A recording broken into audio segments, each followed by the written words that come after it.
sûr qu'en France, autant. Parce que j'ai l'impression qu'on est toujours obligé de partir ailleurs pour ramener justement ce dynamisme. Moi, avec les Comores, par exemple, j'étais obligée d'aller aux Comores déjà pour étudier la plante, travailler avec les producteurs locaux. Mais c'est vrai que le secret de ma marque, surtout, c'était que moi, j'étudiais une problématique qui existait déjà, parce que le languedoc, en fait, c'est une huile en fait, qui agit dans le psychique. Et je viens d'une famille à psoriasis, qui a des problèmes de peau, etc.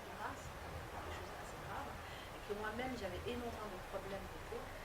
J'allais tout le temps chez Dermato, tout ça. Et c'est vrai que quand j'ai créé cette marque, depuis 10 ans, je n'ai jamais pu aller chez Dermato. J'utilise cette peau. Et en fait, au niveau de l'international, j'étais obligée de partir à l'étranger aussi pour comprendre un petit peu quelle est la place de ce que je faisais. Donc, je suis partie un peu à Dubaï, pour faire des salons internationaux. Mais je comprends tout à fait que la manière dont on présente les choses, on est toujours amené à rencontrer les personnes qui croient en nous. Moi, aujourd'hui, le projet Uzuri, je suis partie pratiquement de rien, mais j'ai eu des gens qui ont travaillé gratuitement pendant des années. Parce qu'ils croyaient, parce que j'avais vraiment cette croyance vraiment profonde de ce que je faisais. Mais en ce qui concerne à l'étranger, au jour d'aujourd'hui, je suis encore restée persuadée qu'il faut partir à l'étranger pour aller chercher ce dynamisme, même si en France, il y a plein de choses, on a vraiment une richesse de pouvoir... Ce que disait Adama, c'est savoir convertir les gens à votre idée. Ça vient oui.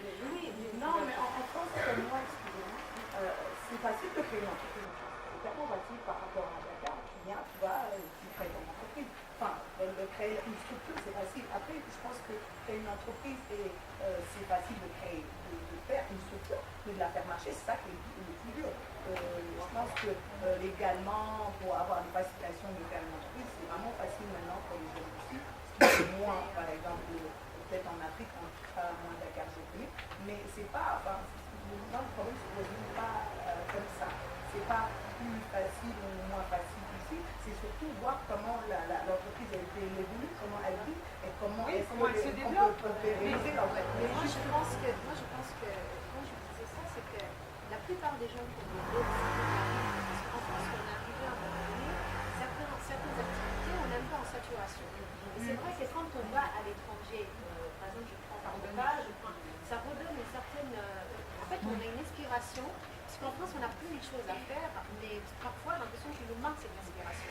Et quand on part à l'étranger, d'ailleurs, on part aux États-Unis, on part en Afrique, etc., j'ai l'impression que quand on arrive, on ramène tout ça en France, là, on peut faire des choses grandes. Parce que cette inspiration, on en a besoin, et parfois, il est à l'étranger. Comme je le vois, par exemple, à Londres, il suffit d'aller à Londres ou en Allemagne, etc.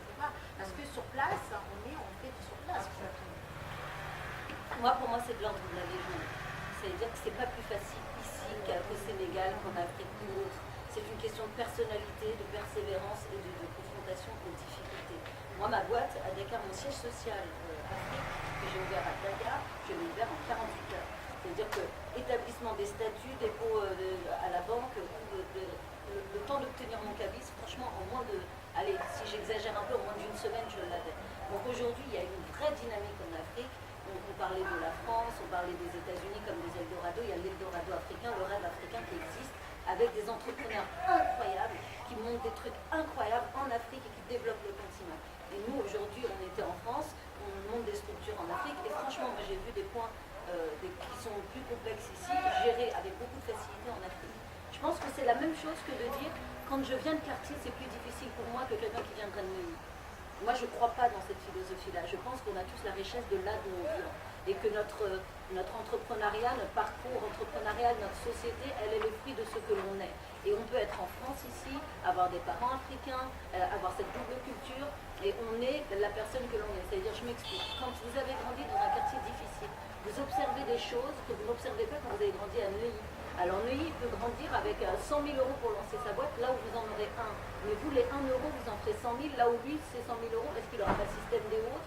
Peut-être les perdra et arrivera à 1 euro. Parce que ce n'est pas le portefeuille qui fait l'entrepreneur, c'est l'entrepreneur qui fait son histoire. Donc moi, je suis un peu fatiguée avec cette idée de c'est plus difficile en France qu'aux États-Unis. Aux États-Unis, c'est plus facile qu'en Afrique. Non, il y a des entrepreneurs africains qui n'ont rien et qui montent des trucs absolument incroyables, sauf qu'on ne les valorise pas forcément. Et que effectivement, on croit que la réussite, c'est de monter une boîte qui fait 100 millions d'euros. Mais si votre boîte, elle fait 100 millions d'euros de chiffre d'affaires, mais qu'elle fait 100 000 euros de pertes, ah oui, ça a l'air gros, ça a l'air formidable, c'est super. Bah c'est peut-être moins sympa que d'avoir une boîte qui fait que 100 000 euros de chiffre d'affaires, mais qui fait 50 000 euros de bénéfices. Donc en fait, la réussite, elle appartient à chacun. Il ne faut pas considérer que parce que c'est gros, alors c'est de la réussite. Ça peut être petit et être une réussite. Mais vraiment, il faut arrêter avec cette légende. Tous les pays ont leur complexité, leurs difficultés. J'ai été aux États-Unis, oui. Les États-Unis, c'est formidable parce que le marché il est gros et tout. Oui, mais c'est un marché très complexe aussi. Quand on va à Londres, oui, ils sont à fond entrepreneurs, ils mettent en place plein de choses pour vous aider, etc. Oui, mais il y a aussi d'autres difficultés. Quand on est en France, on a le logo Paris, on rayonne à l'international, c'est génial. Ils sont en train de mettre en place plein de choses pour nous accompagner, c'est génial. Moi, je pense que le véritable problème, c'est le pessimisme ambiant. Là où on va gagner 100 euros ici, tout le monde va vous dire comment t'as fait. C'est pas normal. Là où vous avez gagné, non mais vous avez gagné 100 dollars aux États-Unis. Concrètement, par exemple, Juste pour finir là-dessus, quand vous gagnez 100 dollars aux États-Unis, on vous dit waouh, tu vas les investir où, tu vas en faire quoi? Ça change tout. Évidemment, il y a cette mentalité-là, mais concrètement aux États-Unis, vraiment quand même des plateformes, vous êtes accompagnés, c'est une aide pour vous aider quand même, on se donne la main pour monter votre entreprise. Mais c'est une légende, ça existe non mais ça existe en France, mais ça existe vraiment en France. Non, là pour le coup, j'ai été confrontée, vous pouvez pas me dire ça. Non, mais je veux dire aux États-Unis, parce que j'ai vraiment travaillé de très près sur ces systèmes et ces boîtes et des entreprises et des groupes qui sont là quand même pour vous tenir la main et vous accompagner. Mais on parle de grosses structures. On parle de grosses structures. Quand vous arrivez aux États-Unis, vous voulez lever effectivement 100 millions d'euros. Ça va être plus facile que de lever 100 millions d'euros en France. Ok, on parle des grosses structures. Là, si on parle à des jeunes entrepreneurs, je suis désolée. Quand on se balade aux États-Unis, il y a plein de jeunes qui galèrent, qui n'arrivent pas à monter leur boîte exactement de la même façon. Mais des structures d'accompagnement en France, on ne peut pas nier le fait qu'il y en a, qu'ils sont en train d'en mettre en place, qu'il y a des gens mobilisés. Ce ne sont pas les mêmes. Mais d'abord, c'est pas la même taille. D'abord, c'est pas le même pays. C'est pas la même taille d'habitants. C'est pas les mêmes moyens. Mais en réalité, quand on regarde à l'échelle de la France, il y a quand même plein de choses qui sont mises en place.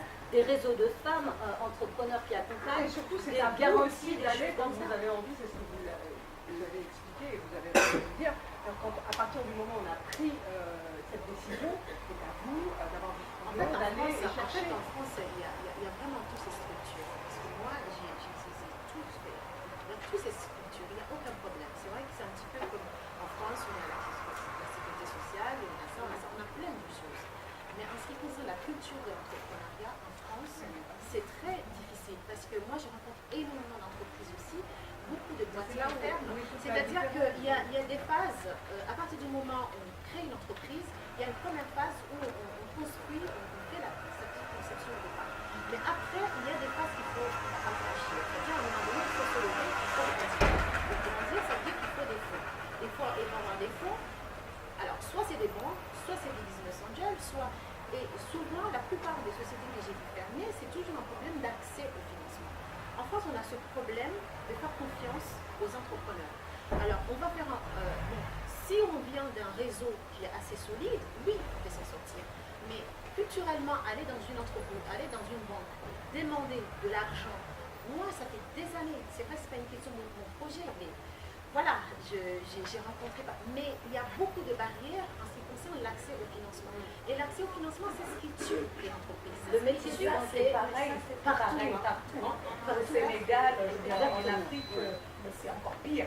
C'est vraiment pire. Je pense qu'Afsatou, bon, elle a fait son chemin et puis elle a son nom.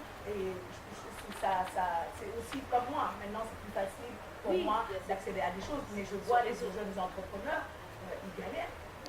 Et par contre, il y a une chose, je suis d'accord avec vous, c'est que je pense que le fait aussi de pouvoir voyager et de pouvoir aller ailleurs, voilà, inspire plus, t'inspire et puis te donne un peu plus de possibilités aussi. Non, parce que là où ça bloque, vous pouvez aussi trouver d'autres Je solutions. pense que par exemple, quand tu vas en Afrique, quand elle va en Inde, quand elle va voir ses cosmétiques, tu vois tellement de choses et tu vois tellement de réussite aussi. Parce qu'il faut le féliciter. Il y a beaucoup d'entrepreneurs qui réussissent avec très peu ou avec des idées. Et du coup, tu as plus un bagage que la personne qui est à Paris et qui n'a jamais bougé de Paris. C'est que tu vois le monde différemment et du coup, tu as des perspectives différentes. Mais entreprendre en Afrique, je veux dire, moi dans mon secteur, c'est la bataille.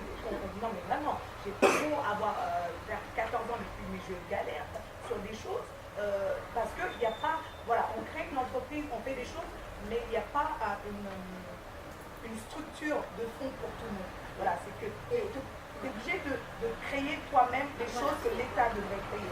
Après, ça hein? Vas-y. Par exemple, moi, dans mon cas, concrètement, tu crées une fashion week, mais tu n'as pas de structure qui peut faire développer ça. Parce qu'à un moment, juste ton entreprise, toi, tes idées, tes amis et tes employés, même si là on est une grosse structure, tu ne peux pas compétir avec genre l'Afrique du Sud, toi tu connais bien Yvette, avec des grosses structures qui accompagnent les créateurs, avec un financement pour qu'ils aillent faire la formation, tu ne peux pas compétir. Tu peux pas, parce que tu es une entreprise et tu essaies de gagner de l'argent, et puis à un moment tu es confronté à la réalité, tu ne peux pas faire que du mécénat. Et la majeure partie du temps, c'est ce qu'on fait. On fait beaucoup de mécénat. Enfin, moi, je suis créateur et en même temps chef d'entreprise, et les créateurs s'en rendent pas compte parce que en France, les gens sont accompagnés quand même par, je sais pas, un truc de mairie. Moi, à l'époque, j'étais quand même pas mal accompagnée, la vérité. Mais quand tu sors un peu de ce cercle étatique qui fait que les choses sont un peu posées, et que tu vas dans un truc où tout est à la défraîchir, c'est pas... Et juste sur